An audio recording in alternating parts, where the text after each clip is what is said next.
Hi everyone, this is Bristlink Miniatures. My name is Mike, and this mess behind me is where I painted Superman. All right, to get things started with Superman, I used a Elegoo 4 Saturn 4 printer, and his cape was one print by itself. His biggest piece of Superman was his cape.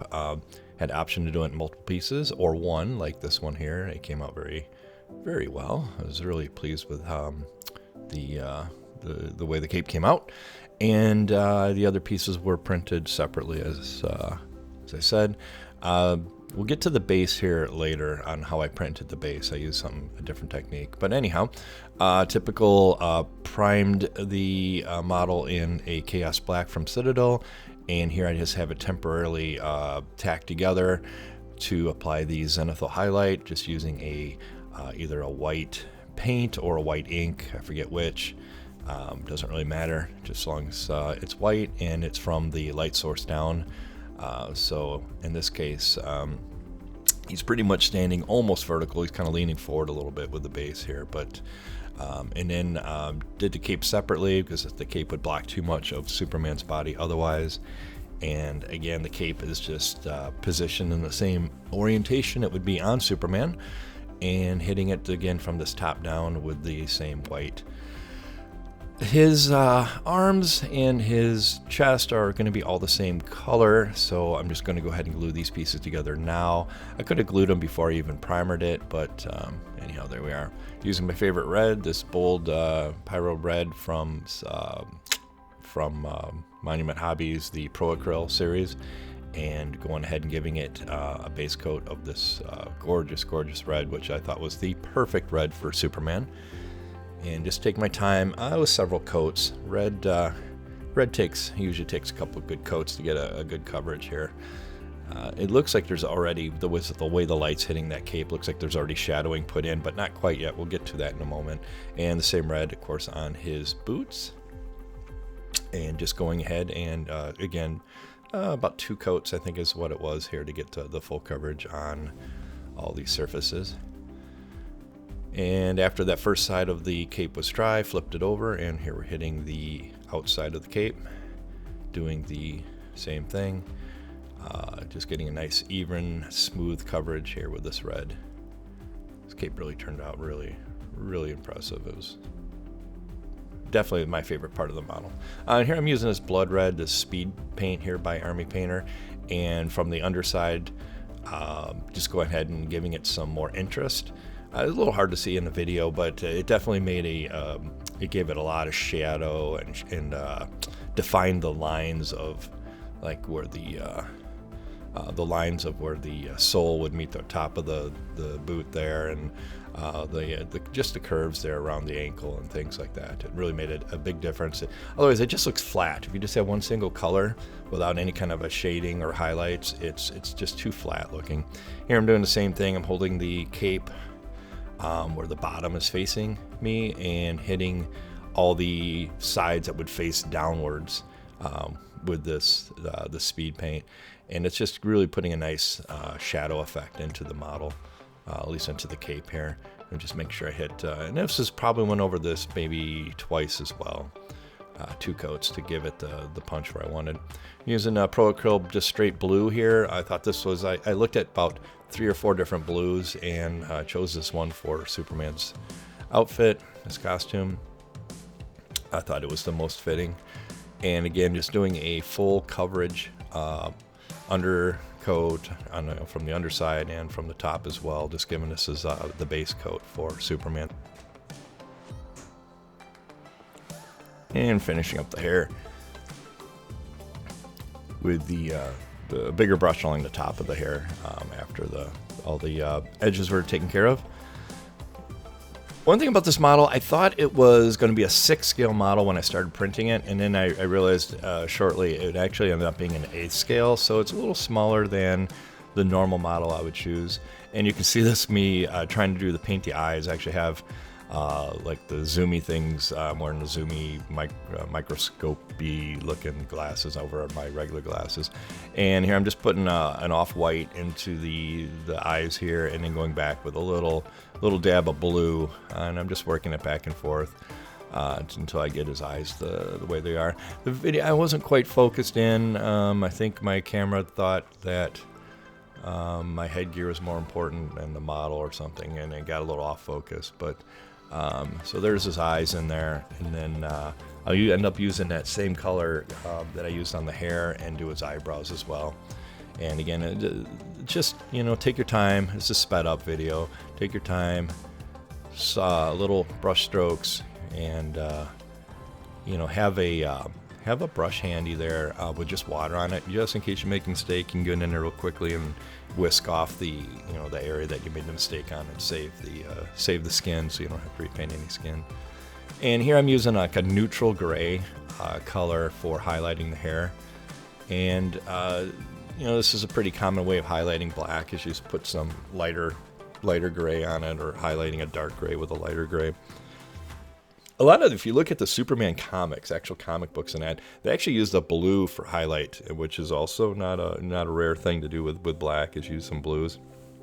And I considered it, but I just thought for this model it might be a little confusing to see maybe a blue highlight up there when I really wasn't using other colors for different highlights elsewhere. I'm going to be using this warm yellow. Out of the airbrush, yellow goes on much nicer than hand brushing. At least that's always been my experience. And then after that dries, going ahead and using the same red we used earlier to go ahead and make the Superman logo. And again, sped up video. Just take your time, nice, steady, slow brush strokes.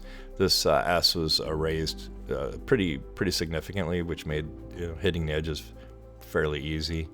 But again, this is an area that you don't really want to get any red into that yellow, because you know, good luck touching it up with a brush. It won't look nearly as nice as the yellow did putting it on with an airbrush. So, and again, this is why I chose to use the separate logo as a print, because I figure, well, you know, if we do have a problem here and screw this up, this is a lot easier to redo than having to redo the entire top of Superman. So really appreciate the sculptors making this an option. By the way, this is an ESMonster sculpt. They have a Patreon. We'll try to link it in the description if I remember. But yeah, this is where I got that. There was from, I think their January models was the Superman. I chose it just because he's so iconic. And anyhow, so back to basing. I use my bamboo here, my P1S. And here's me printing out all the finger portions of the base. I think this kind of a printer, the filament printer, works great for bases that are like more like natural rock, and in this case it's going to be like ice and that. Did really well here. That's just how it comes out. And here's a time lapse of printing the main bottom of the base that those fingers attach to. This is the left and right side. This time lapse here, it's about a 6-hour print, to give you an idea how fast that is. But you know, it did really well. And here's how it came out, and a nice little texture on the bottom. They slot together really nicely, and then all these I just call them fingers here, these ice pieces of ice that jut up. So I think the whole idea around this base is it's Superman like crashing into the frozen north and creating this explosion of ice and snow and rock and that. So using my E6000 adhesive to glue this together. And I always do dry fits first, as you saw me do in the beginning there. I just make sure everything dry fits before I commit to the glue. And after this is glued, and I'll let it sit, I probably let this sit for at least a good day, maybe more, let that glue fully cure, while I was you know, moving on to actually working on Superman here. So obviously I probably did this base before. In fact, I know I did this base part before I did a lot of what you just saw me painting Superman. So the base would have time to dry. And again, just going ahead, and here at this point, those are the areas with his legs attached to. So I'm just dry fitting this to make sure that the base and his legs would work later on, because last thing you want to do is get into a point where you got the model finished, the base finished, and you go to put them together, and guess what? They don't fit because something was misaligned or didn't get glued properly or whatnot. So it's always good to do, again, like I said, do dry fittings and that. Moving on to my milliput here, I've softened the milliput quite a bit with a isopropyl alcohol, and I'm just working this into all these gaps and that to really make this base seem like one piece, at least the bottom portion there. And sometimes the best tool is just your fingers. Really, I've used the little sculpting tool here where I can work it into the grooves and that. But at the end of the day, just getting in there and getting your hands dirty is really the best approach. And here I'm just working it in. I want to make sure I get the backside as well. Anything that just looks unnatural in this case, I just want to get these unnatural seams covered up and blended together. And I'll use a spatula and I'll put like grooved and textures back into the mully put, so the mully put doesn't look completely like flat and again unnatural compared to what the textures of the rest of the base look like. And after that dries, I primed it white, and in here I'm just using a really dark blue. And here I'll throw up a reference photo. This is the photo I used to guide me for the rest of the colors on this base. And you can see it just starts dark and it kind of explodes upwards into a lighter blue, into this almost greenish turquoise blue color as the tips of these things go higher. Here again, just making sure that my blues overlap completely, that I don't have any of the white primer showing between the transitions of the blues. And here's this Caribbean blue. Like I said, it's almost like a turquoise or a greenish blue. And here's where I'm just blending that into the previous blue that I just applied. Airbrush is great for this, but if you don't have an airbrush, you can definitely do this with a regular brush. Just do wet blending with it, which is just blending the two colors together while it's still wet on the model, and you can achieve something pretty similar. And I'm just going around hitting these. I'm not worried about the tippy tops yet, because we'll come back and hit another color on that. But I am pulling this Caribbean turquoise blue color down like the veins of each of the fingers a little bit, just to help with that transition and that blending look. I wanted to make the base look cool, but not again, I always want to make sure the base is secondary to the model itself.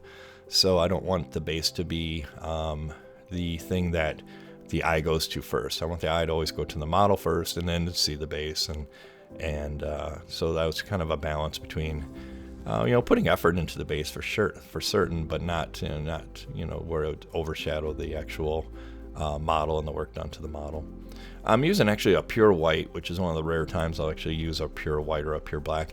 And I'm just using this pure white on the tips here of each of these fingers. So again, if you look at the reference photo, it's like these ice jetties as he comes in and hits the ground, and this explosion of ice shoots upward.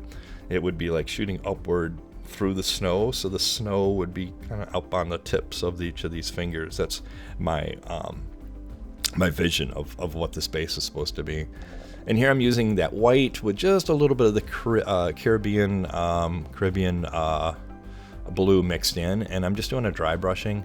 The sculpt of this base had just a lot of these little sharp edges, and I really wanted to catch those and just help bring this base to a little bit more interest than it had, especially in the lower parts there.